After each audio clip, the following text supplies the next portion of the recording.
Hey, what's going on, man? Hey, welcome back to the show, everyone. We're here with Jon Starks. Man, dude, so I got to talk to you before Lancaster. I'm getting to Right? talk to you now. Some stuff has been going on. I think that this is going to be a good show. I'm glad Absolutely. people can join along with us today. Don't forget, it's just rude, right? It's just rude if you don't leave a comment and say, "Hey, John, how Exactly. you doing? What's up?" I think, right? I mean, Yep. it's I've talked to at least four people today, so we should have, if we get half of them show up, we got two people watching, so we're good. that would be great. That'd be great. That'd be great. I don't know what your mama taught you in Kentucky, but my mom always said, "Hey, if you can't say anything nice, don't say anything at all." Right. So yeah, but I don't know if that applies here. So I don't My mom was more of the, she'd kind of hold her hand up and say it again, say it again. say it You know, again. that, Dare you? yeah, Dare you? yeah, Dare you? I like your mom already. yeah, Uh, right. Joella Bates is here. Hey, Joella. So I'm glad you got the time right. I Absolutely. responded back to you. Uh, Julie Jones here. What's Oh, up, Julie guys? Jones. Hey, guys. So just kind of letting people filter in here as we're about to talk to a world record holder now. Just amazing. We've got two tournaments to talk about with John. So this is going to be a good one, I think. Hi, Joe. Okay. So why don't we kick it off? So if you haven't met John before, then just go to my channel, go check out his first video, or go to his website and you can take or it's not website your You too. YouTube channel, Yep. J Starks underscore archery. Yep. So and you can follow him there too. So anyway, so let's jump into it. What have you been up to? Like, what is anything been going on the last couple months? Running and gunning. We went up to shot. It was a little tournament they did up in Pennsylvania. The Lancaster Classic, I think. Yeah, Lancaster Classic. Yeah, I think Yeah, that's yeah, it. I something, think you something got like that. You get that right. that. So we went up and shot that, and that was every bit of the party that I thought it would be. We got there. I shot on Friday, so all day Thursday we were walking. I bet I talked to 2,000 people Thursday. Had a great time. Um, Shot a practice round on Thursday. Went in and shot the tournament on Friday. Um, did a little under what my practice was, but still, still good. Made the eliminations. Yep. Yep. Then I ran So into. let's talk. I got the stats here. So finished 10th place Mhm. in the qualifiers, 483. So you're kind of tied with Davenport, but Right. I think it was like he shot 483 as well. Yeah, Um, he got me on 10 counts. Like we he got you tied on up, 10 counts. and he got me on tens. I felt sorry for him, so I threw an arrow too. Well, you just tell him I did it the hard way. You did it the easy way, Right, right? Yeah, right. you had. Um, okay, so we're setting the stage. So qualifiers 483, 10th place. You're going into the eliminations. Talk Right. me through it. Um, it was just cool. That was my goal, was to make eliminations, and I told myself if I make eliminations, I'm happy. That ended up being a lie because I wasn't happy to get put out, but I did make my goals. That was the goal, was to be there. Had a match against Stephen Ola. Ola, yeah, from Australia. He stomped me in the ground. I was shooting good groups. I was a little left, but there was just no catching that guy. I mean, he shot phenomenally. Um, Well, yeah. So I happen to have that score. Uh, yeah, 109 to 90. right. 109. He So, put it on them. dude, I don't even know yeah, on your best day you shoot 109. I guess you do. You do at least anyway. Yeah, So, but but that's crazy. I think he had high score that first round. Like, I mean, he put it on everybody, or Yeah. me, anyways. Yeah, Uh, that's pretty cool. That's pretty cool. um, so we get out of that, and I kind of sat down, and we're talking and laughing and joking. And then the second round is probably the match everybody's wanting to see on the stage. Michael Davenport and Clay Sanderson went after it, Yeah. um, and went to a one arrow shoot off, which is what everybody wanted. Yeah. And it was a great match. Davenport ended up winning it on the one arrow shoot off, but man, I mean, it was just phenomenal. So as good as the matches were on the stage, that match to me was the highlight of the trip. That one arrow shoot off between those two. Yeah, pretty phenomenal. Yeah, I wish they would film that. I wish they would videotape. If someone's got that video, I'd love to see it of Davenport and Clace shooting. So Clace doesn't go through, but he was the top guy at the end of the qualifiers. yes, with a 540. 540 with a It's crazy. well, that is crazy, right? He was way ahead of everyone, but still, even the scores that all you guys were putting up, just I think 483 is just like an amazing score too. I mean, it's just it's pretty great. It's pretty great. And I think I looked at the scores like from second place to 12th place. There was only like 15 points difference in those 10 places or something. It was really tight to get in. So you guys are just amazing. You got amazing longbow outlaw crew now. I don't even Right. know if you call you guys the outlaws anymore since it's mainstream. I mean, Right. it's so mainstream. We broke through. I know you're telling me some news before we got on the mics. You want to kind of Absolutely. So those guys that have been on Facebook kind of bouncing around on the longbow, competitive longbow page on Facebook, they've noticed somebody out looking for a bow right now to shoot next year. And we've already been promised next year that Mr. Koffold will be shooting with us in the longbow class. So yes. Rob Koffold's announced that he will shoot longbow next year at Lancaster, and that is amazing. I think that's amazing. There's amazing for a couple reasons, right? Right. One, he's such a humble dude. He is. Honestly, He is. honestly, I mean, he breeds champions. Obviously, I mean, Right. his daughter's amazing, and so it's just incredible that he's gonna go. You know what? I'm put pride aside. I'm gonna pick up a longbow and I'm gonna shoot with these guys because I'm put my money where my mouth is. I'm excited. I'm gonna have to have him on the show and talk to me about his shot Absolutely. process. Well, and it's not, of course, Santo and the Outlaws have done such a job of not giving up. Kept asking and asking, and Rob told them what needed to happen, and Santo held up his end of the deal. Rob held up his end. But now with that announcement, and getting to talk with Rob this year up at Yeah, Lancaster, it's not, and he doesn't have the attitude of, oh, I'm letting you do this. That's not his attitude at all. He's very, very thankful to have us there. And now it's really cool that he wants to be a part of that. More so, not just host it. He wants to get in and play with us. That's cool. super cool. And he was very into it when you guys were on stage too, Yes, like the longbow guys were on stage. yes, Thought it was amazing. absolutely. Thought that was amazing.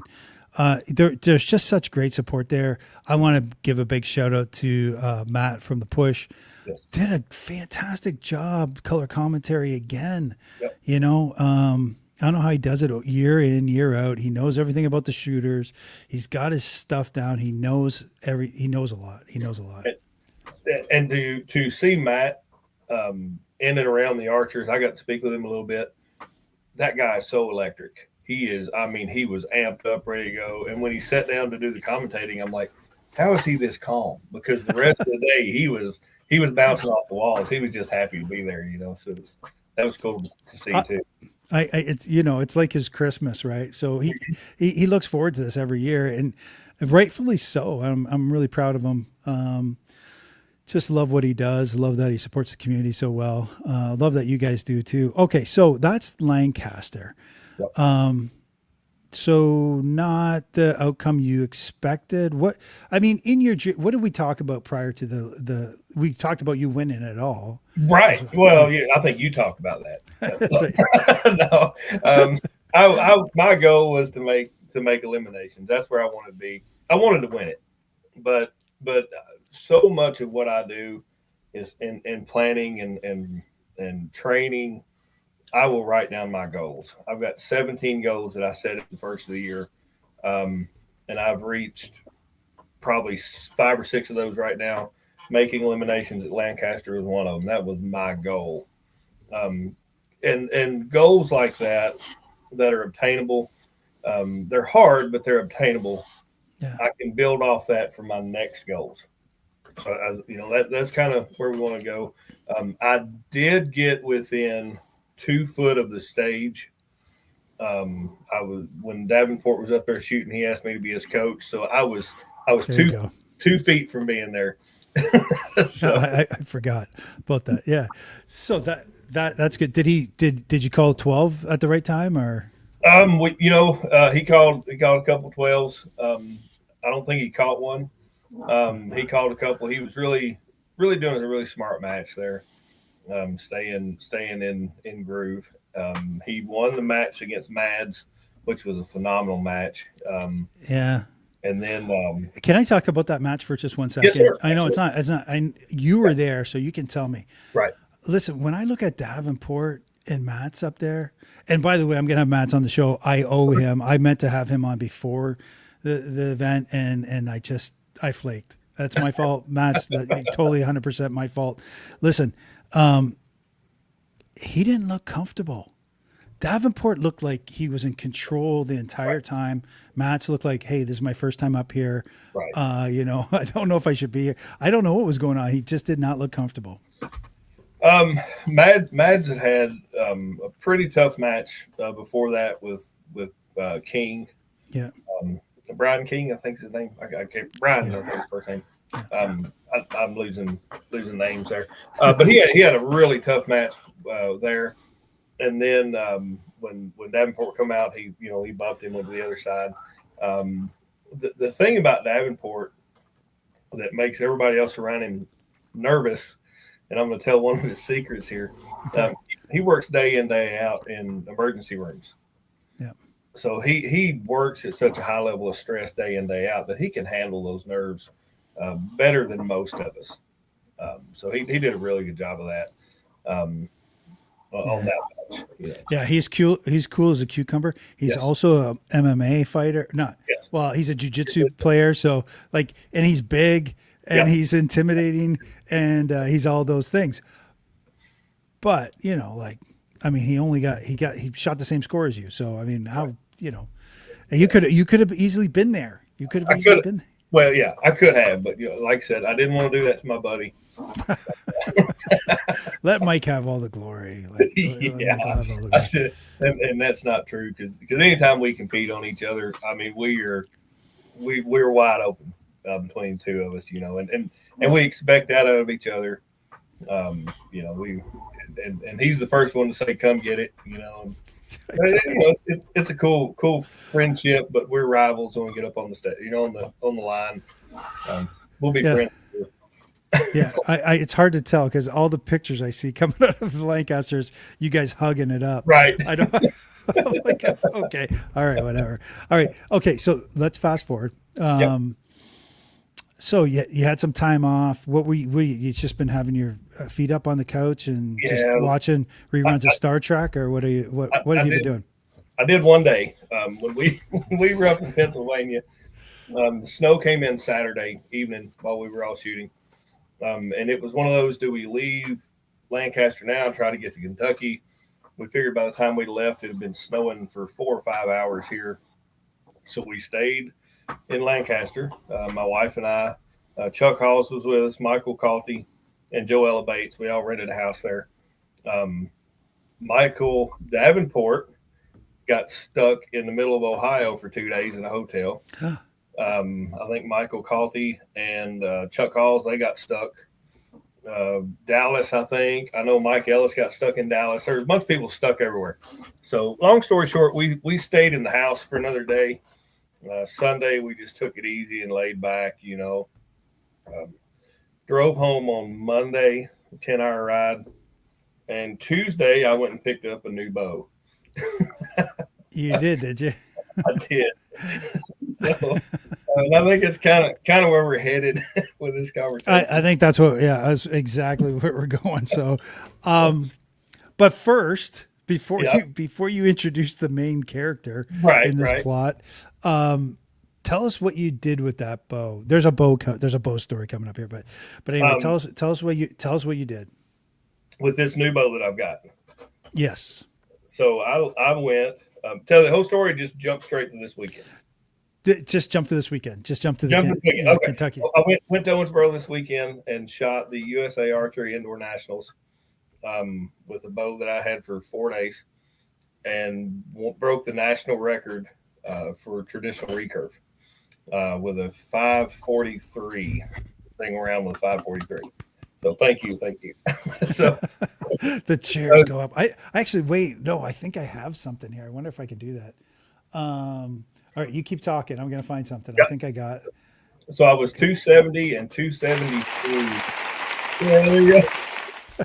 Yeah, buddy. Yeah, buddy. I need that in my real life. My wife would get so sick of that.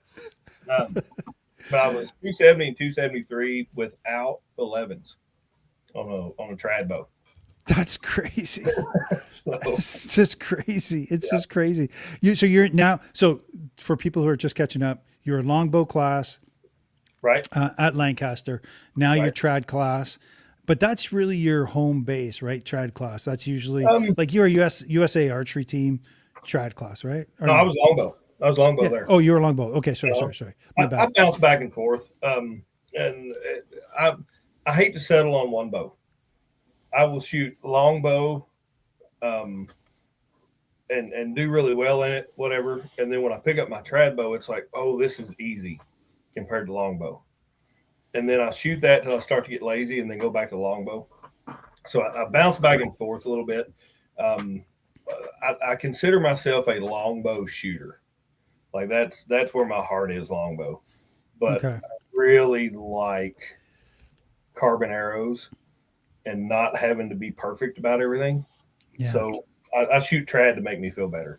If that makes sense. Yeah, no, that does. I think I have the same sentiment. Like, I'll shoot my longbow, and then I'll go, I'm so bad at archery. I suck Right. so bad. And then I'll pick up my bare bow, and I'm gonna go, wait a second, my groups are only this big Right. on bare bow. Okay, then why am I like this on longbow? But Right. you know what I mean, like that. So it makes me feel a little bit better. I get what you're saying for sure. So like a month ago, back up just a little bit. I've been shooting a prototype bow from Herway Bows. Yep. Nice. Mr. Kevin Brown, here just outside of Fort Knox. I've been shooting a prototype of his, and you guys go check out my YouTube page. On one of the videos, look at Marla Hooch, hands down the ugliest bow in the world. And that was the prototype of that bow. His wife Nina hated me shooting that bow. It's a bow that I shot in Texas. So I had that bow for a week and went down to Texas and shot the ringer down there with that one. So I'm not scared to jump in a new bow right before a competition. That's so crazy to me. It's so crazy. and like I said, when I picked up the final edition of this bow, I'm in love with it. Like this bow is so much what I need. Wait a second. Wait, what do Yeah. you mean final edition? Because you think that thing's baked already? Like that's it? Yeah. I think we need to show the bow now. Can we just bring this thing out? I mean, So this is Dottie Henson. And I got to back up a little bit if I can get this thing in the frame. So,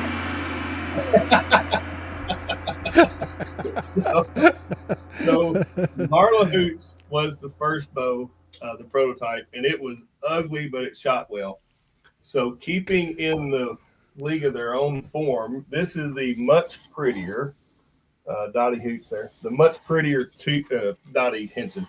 This is a much prettier team, kind of the main attraction of the show. But this is from Herway Bow Company.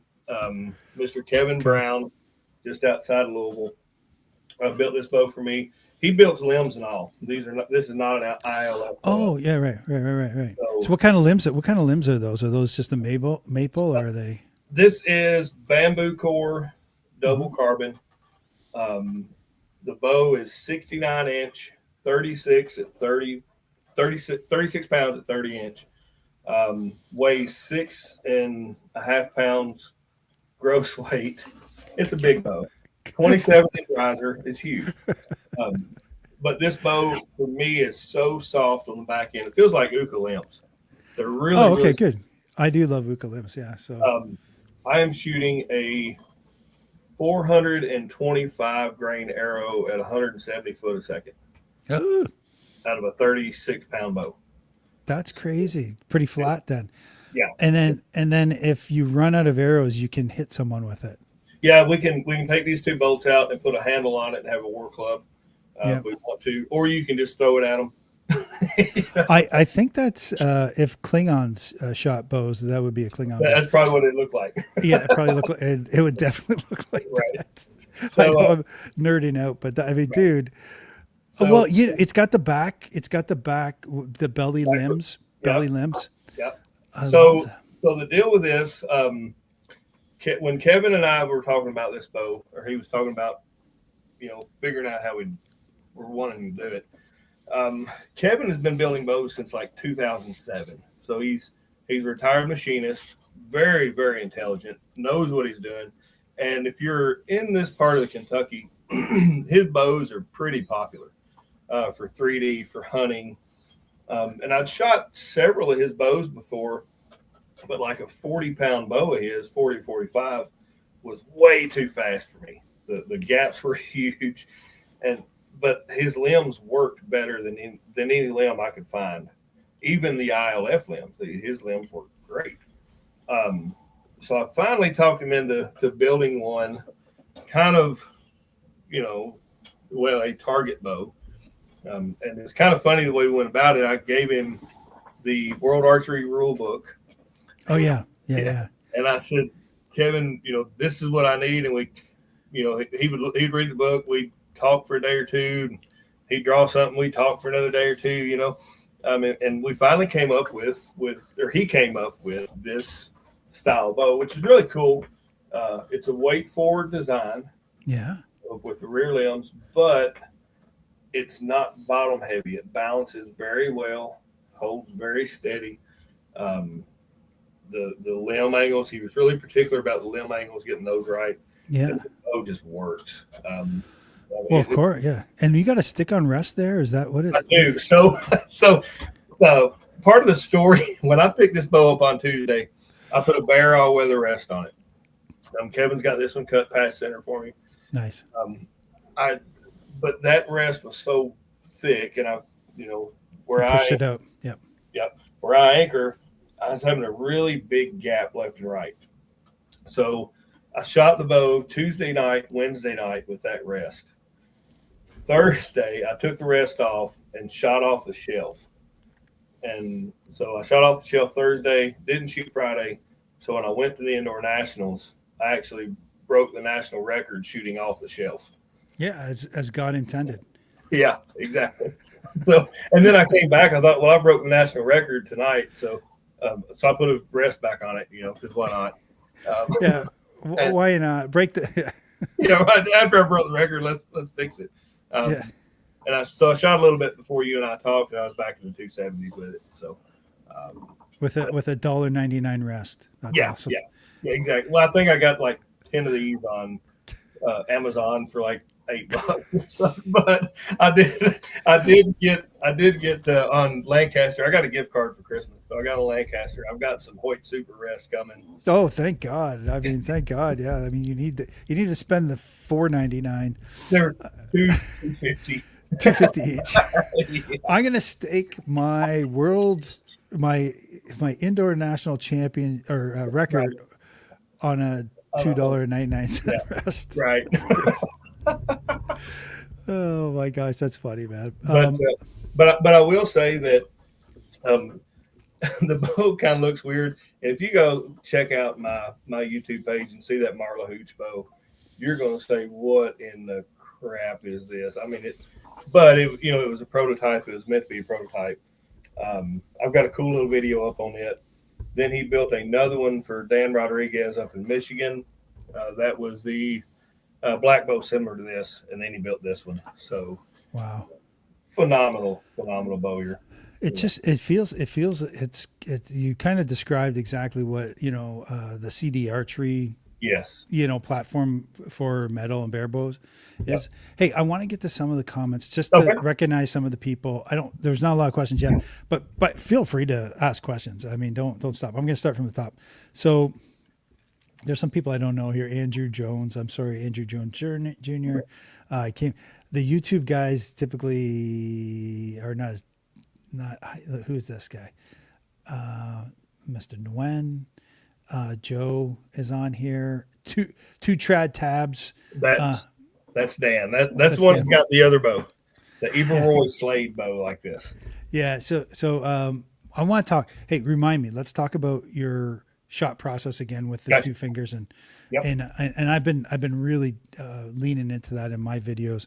If Good. you're not watching my videos, YouTube, Archery Geek. We don't just do this live stuff. I do Right. reviews and stuff. So go onto my channel and make sure that you're subscribed, man. Don't be that person that watches my stuff and doesn't subscribe to me. That's rude. Okay. I'm a subscriber. Are you? Well, that's really nice. I appreciate that. Rhonda Jordan is here. John, congrats on your season this far. Kind of a great comment, really. I mean, Absolutely. it's February. It's February, Right. and your season is just like you're kicking ass. That's awesome. Thank you. Good. Trad class Lancaster, Fazio, Julie Jones, Brian. Well, thanks, Julie. We knew it was. Yeah, we got Brian King there. Neil. Hey, man, I haven't seen you in so long. Neil does the bow bands out of Arizona. He's a great jeweler, too. Just a really cool bear bow guy. Larry Ross, Evil Roy for the win. There we go. And Larry's one of our teammates up here. He goes to the same club. Shoots out of the same club I do. Larry's a good guy. Kentucky. Larry. Yep. Okay. Daniel Rodriguez is in the house. Julie Jones. Poor Marla. So Marla Hooch was my prototype. That's the one I said. Everybody loved that bow because it was so ugly and such a good shooter. So now Marla's been phased out, and it's Dottie Henson's turn. And yeah, and I actually carried. If you seen me at Lancaster, I took the limbs off Marla and I carried that riser around for 3 days. And had people sign that bow. I've got all kinds of signatures. Oh, that's kind of a good idea. That's a fantastic idea. Yeah. Yep. And I'm gonna lacquer it up and put it on the display case. So it's nice. Rick Combs is here. Yeah, John, congratulations. That's awesome. Thanks. Thanks, Rick.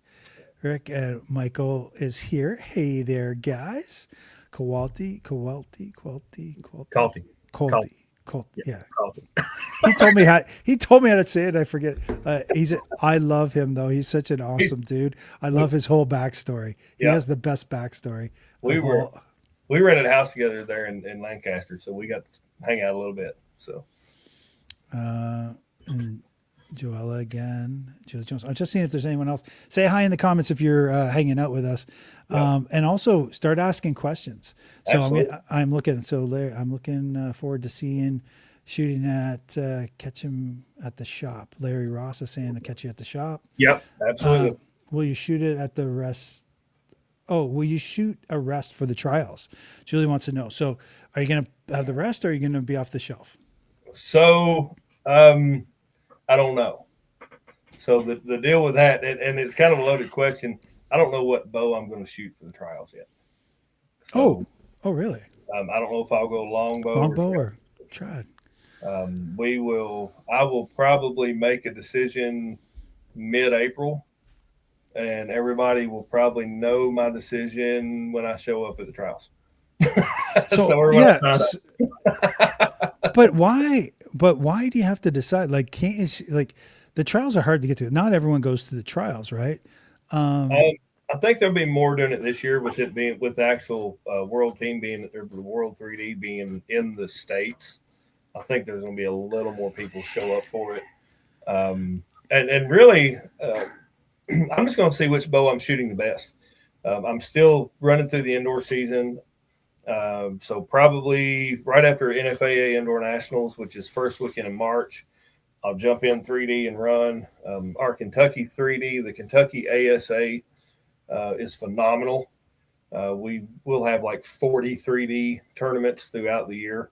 So I'll probably do 20, 25 3D tournaments. Really? Todd will do. Yeah, I did like 27 last year.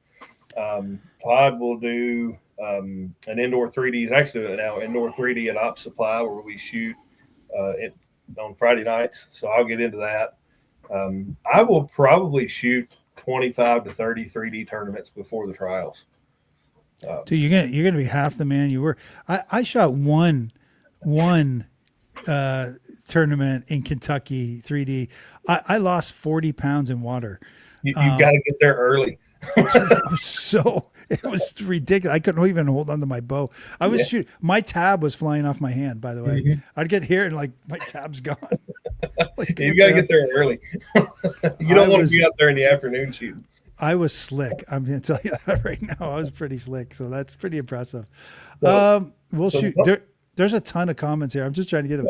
John, did you name this one? Yeah, he named it. Dottie. Henson. Yeah, Dottie Henson. Dottie. Dorothy. Yep. So it's a Wizard of Oz reference, I guess. No, League of Their Own. Oh, So, yeah, that's right. League of Their Own. so Marla Hooch was the real ugly girl in there, and Mm-hmm. Dottie Henson was the more attractive star player. So that's, There's no such thing as ugly women. I don't know if you know that. There's no you such have thing. not seen Marla Hooch. Everyone's beautiful in their own way, my friend. Everybody's beautiful. I know what's next. Love would be a stretch for Marla. Mark Slade, congrats. Obviously, for when your significant other actually approves of the new girl, perhaps. Seriously, well done. The both of you. Thanks, Mark. Jeff Ogilvie, too. Sorry, what were you going to say about Mark? I said Mark is such a cool dude. I got to meet him there at Lancaster. He was from New Zealand. Flew up from New Zealand and shoot. Such an awesome guy. We hung out for a little bit. Great guy. That's crazy. That's we have an international crowd. I'm glad you're out, Mark. Jeff Ogilvie, awesome dude. I saw you hanging out with him too. Great guy. Yeah. Gypsy Archer Climber says hi. Betsy Fetchtler. Why do you guys have these hard names? Hi there. Hey, hi, Betsy. You gotta decide the day before you leave. Yeah, Julie, we covered that. Michael's saying, like, John, did it feel different when you shot the record versus Lancaster? Great question. Yes. So longbow at Lancaster, the lighting was a lot different than I was used to. I think most everybody was fighting the lighting at Lancaster, the longbow crowd. Right. Everybody was shooting. Everybody that I talked to was shooting left. Like my aim point is usually 3 o'clock, the edge of the red with longbow. I was 3 o'clock in the one ring. That's how far over my gap moved to the right. And I think everybody was fighting that on the longbow end. Yeah. The stresses of Lancaster and the longbow and the eliminations and all that. When I walked into the Owensboro Convention Center with a trad recurve and carbon arrows and got on the line with the college kids, there was no stress at all. Right. I was so in control the whole time.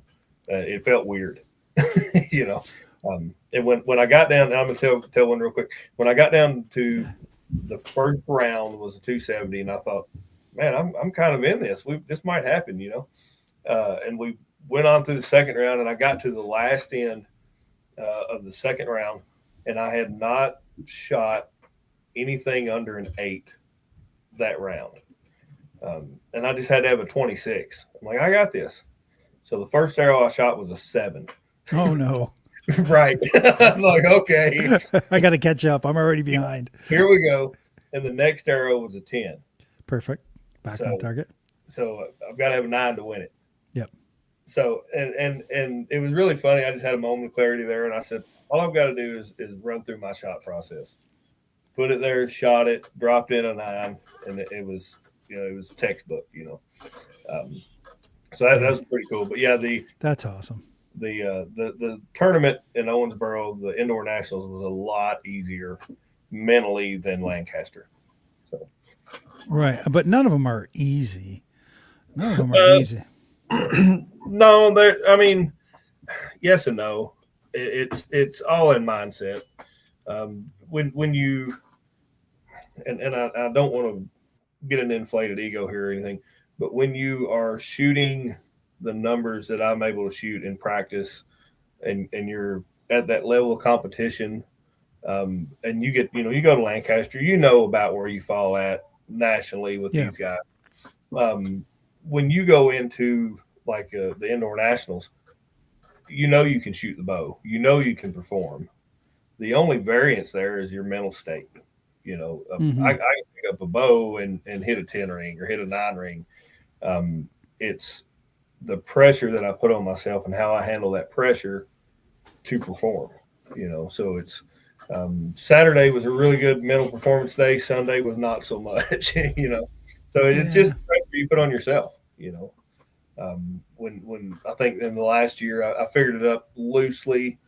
In the last year, I've shot somewhere between 25 and 30,000 arrows in the last year. Yeah. Um, you know, physically, I can shoot an arrow. Hmm. It's the mental stresses when you get in that situation. So Yeah. And there's no other way to feel that unless you're there and doing right, that, right? So you know what I mean? Like there's no substitute really for the pressures of a tournament.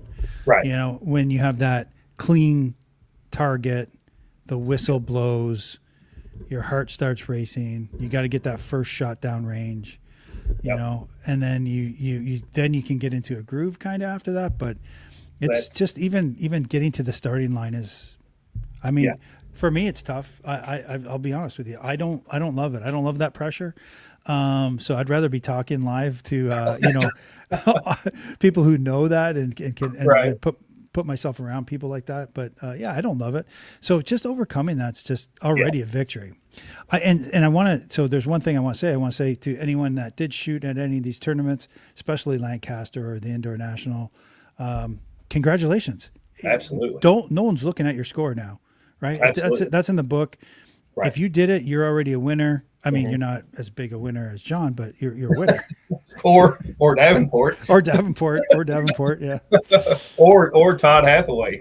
or Uh, Hathaway, I, yeah, I'm standing there, and I'm gonna give props Hathaway there last year, or this year. I'm sure he had tremendous pressure because he won it last year. yeah, So everybody was kind of eyes on him, and that dude handled the pressure remarkably. He called the 12 and hit the 12, and that was phenomenal. I think that was yeah, uh, yeah, who in Longbow is going to call it and hit it, but it's crazy. And I'm more than certain that hitting it was not an accident for him. I'm pretty sure he was gunning for it. So, no, no, he's scary accurate. yeah.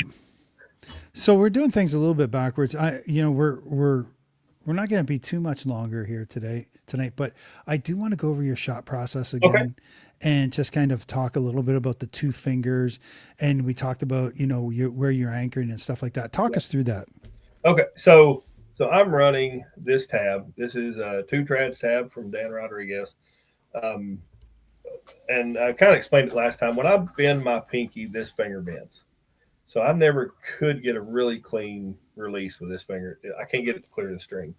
So I actually shoot two finger.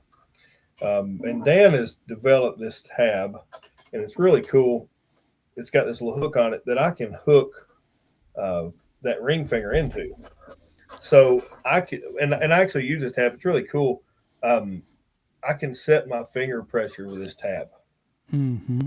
and set Mm-hmm. my tab angle. So when It's I'm nice. at set, I can lock it here, and that tab doesn't move in my hand. Nice. Um, and I can actually pull with this finger. So it takes some of the strain off these two fingers. Excuse me. But I actually pull with it, and then when I release, I can release all three fingers or these two or whatever. It's not going to go anywhere. But it allows me to set my finger pressure down low, and I can keep that constant throughout the shot. And my anchor, we were talking a little bit before. I am running a really high anchor, but this is about as far as my neck turns. I can't do and I've got this little slant to it, because I'm big backed, I think is the term. Uh, but but I've Yes. had a lot of neck problems, so I've got some mobility issues in my neck. So when I shoot, I will anchor right in the crease of my nose. And actually, what I'll do is I'll take this fingernail before I start shooting, and I'll actually press in it and make a sore spot. Um, Wow. Not cutting it or whatever, but that No, way no. when I go to anchor, I can find it. I know where it's at, and it's really consistent that way. I've tried anchoring on the bone back here; it just doesn't work for me. And if I get a low anchor here, my gap is ridiculous. On a 20-yard target, if I anchor here, I'm 2.5 feet under the target. Right. It's such a weird gap with my draw length. That's the high anchor. What was interesting is where you actually aim, where you put the tip of the arrow. So shoot, tell us where you put the tip of the arrow. Okay, so on this last round that I just did, broke the national record. Yeah. I was aiming at the bottom right corner of the paper, and a lot of people can't understand it because they think you've got to aim yellow. I'm a level 3 USA Archery coach, and I tell my kids the same thing. My barebow kids will tune you where you're aiming on yellow and go. The NASP crowd, Yeah. the trad crowd will primarily gap shoot. Most of them will gap up and down, but because of my neck and everything else, I will always have a right gap. So, and everybody's going to say, and we're going to talk about this too, but we'll talk about the aim point real quick. But so I'm bottom right corner of the paper. I never look at yellow. I look at the bottom right corner of the paper, and I use that just like blank belly. Yeah. Put the arrow point there, steady that arrow, run through my shot process, and then after it hits the target, I'll look, and it's usually in the yellow. Wow. So it in God we trust. Right. But if I start looking at yellow, then I get real panicky. So then I'll start collapsing in to make my arrow quit moving and stuff, and it just wrecks my process. But now, and I've heard people say, "Hey, why don't you just tune for this, tune for that, tune for this?" Because of my neck, it's not that my arrow is too stiff and going that way. Yeah. It's that I'm actually holding the arrow slanted. Yeah. And if you look at some of my videos or whatever, I'm going to now. I'm really in alignment. Like, I mean, this back arm is back. My elbow's behind my ear, But I am running a 36-pound bow at 30-inch draw, 700 spine arrows with 125 grains up front, and they're 34-inch arrows. Anybody else can pick up my bow and those arrows, and they'll shoot a foot to the right. It's just the way that I have to set my bow up to do what I want it to do. Right. So I'm aiming right, hitting left. They'll aim center and hit right. Right, because of the weak spine. Right. Yeah, that's cuckoo, man. Show me that tab one more time. Okay. So the tab is here. This is if I get the light off of it. This is 2 trad tabs. This is the Starks model. I got to help him develop this, and this one is 5/8 wide. He's got another one. I don't have it handy, but it's called a contour, where the back of it is actually got a curve. Right. The whole thing with that is that one better fits the curve of your hand. Right. Understood. So that's kind of Dan is a guru on these tabs. He's all the time developing and working. He's got some more coming down the line that he's playing around with. I'm telling you, and the guys and girls that I've talked to that have tried 2-finger, 90% of them love it. It's not for everybody. Yeah. 3-finger is not for everybody. Gloves aren't for everybody. But these tabs to me are a lifesaver. I've always, I've been shooting 2-finger for about 2 years. Yeah. And when Dan got with me on this hook right here, it made a world of difference. Dude, you can open a can of tuna with that too, right? Absolutely. Yeah. It's pretty good. Pick your teeth. Yeah. Pick your teeth. That's awesome. But no, Good. these are great. Hey, Dan, if you want some marketing guys, we're right here for you. Absolutely. We got it all. Me and John can do the marketing for you, buddy. Um, Uh, another guy that I want to throw a little deal out too, real quick, if you don't mind, is Dave Schneider with the new hipster quiver that's come out. dude, don't even mention that guy. I'm telling you right now, I personally invited him to come to this tonight, and he didn't show up. So Well, he just abandoned. No, I'm just kidding. I'm kidding. He's awesome. he knew I'd be here, so That's what he said. He said, "I'd love to. I'm gonna come out." but this new quiver, I've shot this one, shot it at Lancaster and shot it here at the Indoor Nationals. The version 2, the 2.0 of the hipster.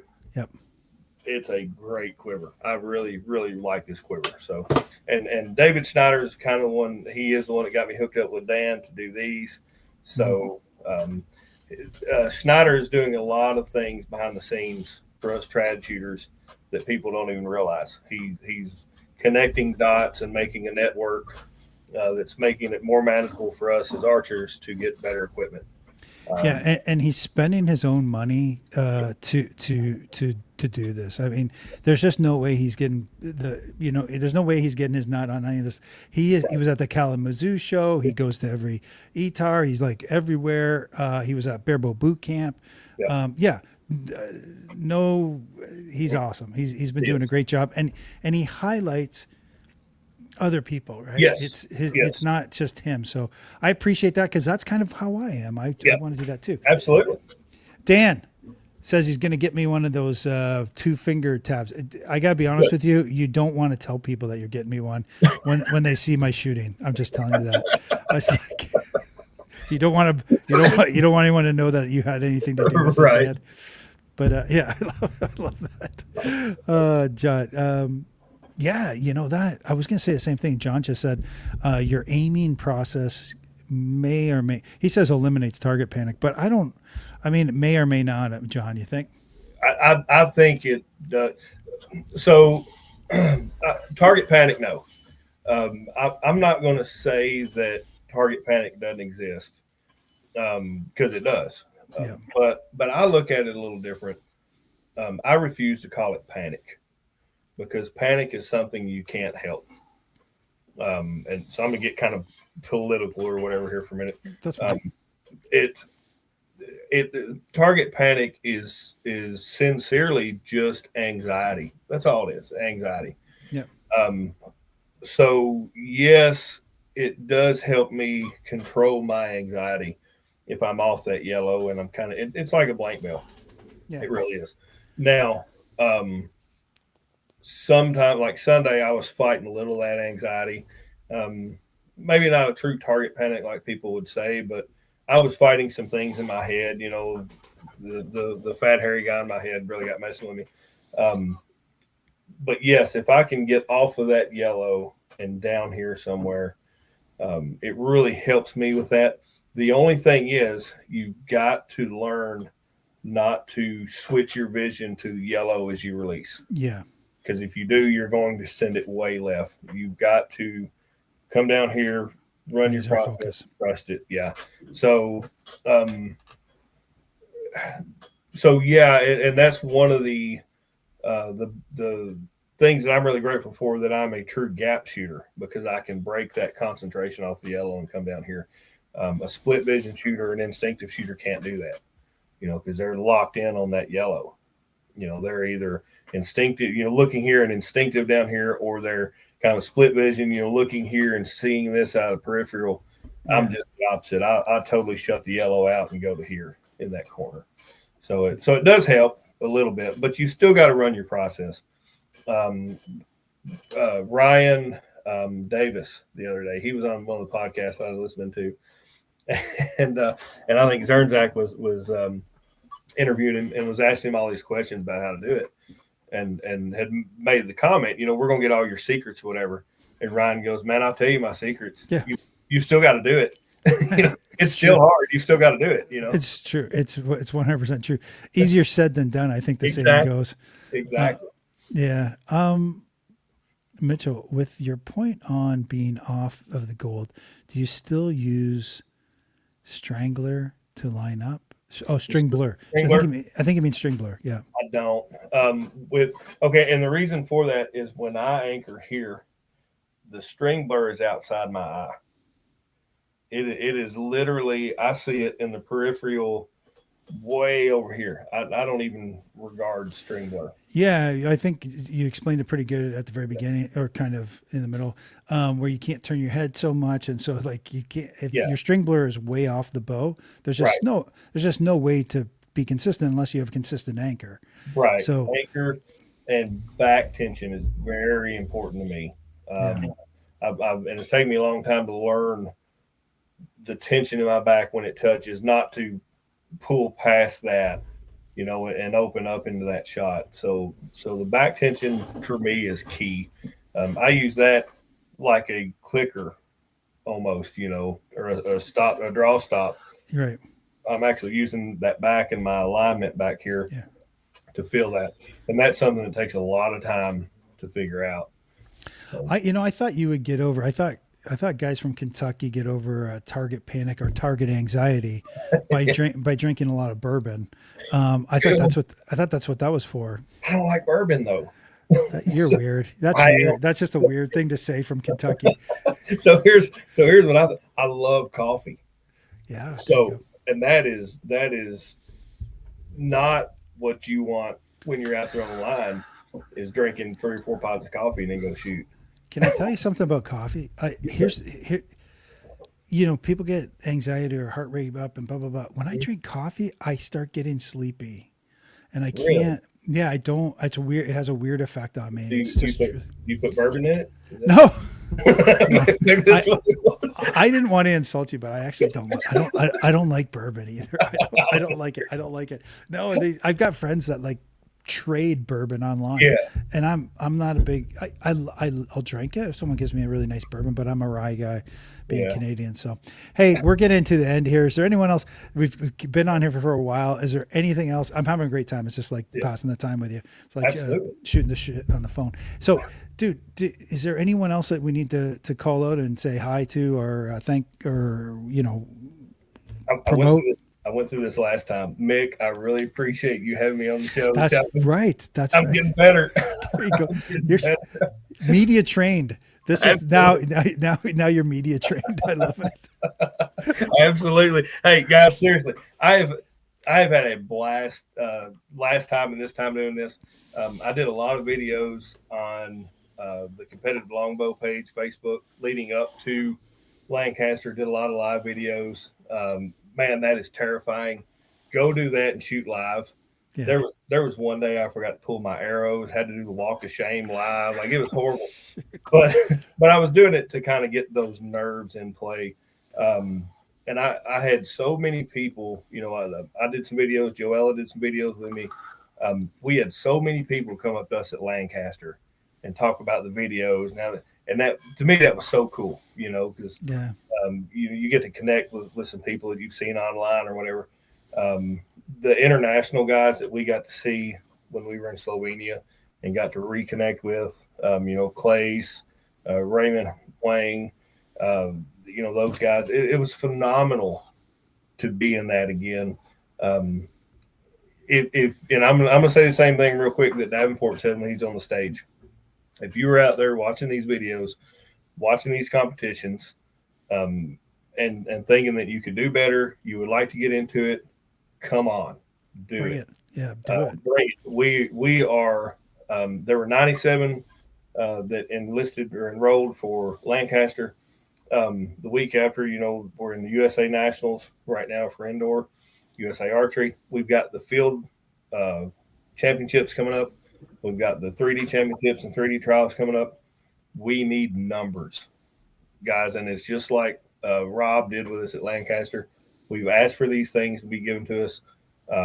We're trying to get World Archery to take traditional recurve and longbow and make it more prominent, get us classes, get us world records so we can do, have standings. We have field nationals now in trad and recurve, but we don't have a world 3D or a world championship on it. So we've got to get the world archery to allow trad, recurve, and field to come in that. They've let us do it for 3D, but the only way we're going to do it is to get those numbers up. So if you've got a longbow, trad recurve, whatever, come out and play with us. Come out and join. We need numbers. And if there is any way that I can help you guys out, kind of connect you, rules, whatever. I helped several people with arrow setups leading up to Lancaster. You know, some of those guys beat me that they were asking about stuff. You know, I'm an open book. You know, Yeah, so that's nice, man. I would like to see. I want to win. Don't get me wrong, but I would rather look out 10 years from now and see archers out there and the sport growing than what I would try to keep everything bottled up and keep it a secret. So we need numbers. So come on out. So one of the things I'll be political. Here you go. So Yep. why do you think you got so many? This is rhetorical. Why do you think you got so many people to come out to Lancaster to shoot in the Longbow Classic? Yes, it was all the hard work that Santo and the Longbow Outlaws put in. Yes, it was the generosity of Kaufhold. But I'm telling you right now, people went there with aspirations, and they see people on stage, and they want to meet those people, and they want to, they create. Rob creates heroes. Yes. Rob creates heroes. But I gotta be honest with you, and again, sorry, this is a little. You go to Field, you go to Yankton, you go to 3D. You guys, you come after and you go, hey, listen, I got a record, which is amazing. Nothing. Right. But no one's there watching it like they do the Lancaster Classic. Right. And so you don't have those heroes. You're not creating those heroes. Right. So I would say to you guys, if you guys are going there, tell them to get more presence, more online presence. It doesn't cost you anything to set a camera up, put a camera in a person's face, put some pressure on them, even though it's a qualification or whatever, but make it entertaining. Yes. Okay. So you're athletes. You're an athlete. Yeah. But make it so are professional hockey players, so are professional basketball players. They're athletes. They have cameras in their face all the time. Exactly. Make my longbow guys heroes. Yeah. Make them heroes. Anyway, okay, that's my spiel. Listen, I want to thank everyone for sticking around this long. I want to thank all the questions that came in. Well, obviously, I want to thank Jon. Terrific. I love chatting with you. I love talking to you. You are you're like the rising star in archery right now. Thank you. So I know you. I don't even think you even probably had this in mind for yourself, but No, you're definitely a rising star. And so we love to have you on the show and love to hear how you do things. And we want to steal a little bit. So thank you so much for doing this. Don't forget to check out archerypass.com. They're a sponsor of the channel, and the Push Archery is a sponsor of our channel. But I'm like you, man. Like I love anyone that supports or helps out. So, Dan over at I don't know, are those for sale though yet? Is he? They are. Okay, so is it two finger? What did he say? 2 trad tabs. 2 trad tabs, man. Go check him out. Go try it too. Like, how's it going to hurt your game by trying it out? Go buy one and try it. Yeah. If you guys are ever around me, I carry 2 or 3 of these with me. Clay shot one when we were over at Lancaster. Several guys shot them over there. If you see me at a tournament and want to try one, holler at me. I'll give you one to go try it. So that's perfect. And then who else did we mention? Schneider. Don't forget, go over to his website too. He's got a lot of great products too. WCTrad.com. Yeah. WC Trad. Yeah. Whiskey City Trad. Whiskey City Trad. That's right. Yep. I was thinking of the full name there. And and my boy Herway Bow. Kevin Brown. Any of these guys you can get on my Facebook and find. They're really accessible on there. And wait, we don't got forget more about Dottie. Listen, hear you. I can't even look her in the eyes. She's so ugly. She's so ugly. He's a shooter. I promise. He's a shooter. Oh my God! Check out my YouTube page. I'm not on there a lot, but check on there. Check out some videos I've put on about some of these bows and stuff. I like to have fun with them. Get on there and check it out. Blow them up. We'll do, Caribou. Again, thanks very much, everyone. Have a great night. Hunt the good stuff. We'll talk to you soon. Appreciate it, mate. See you guys.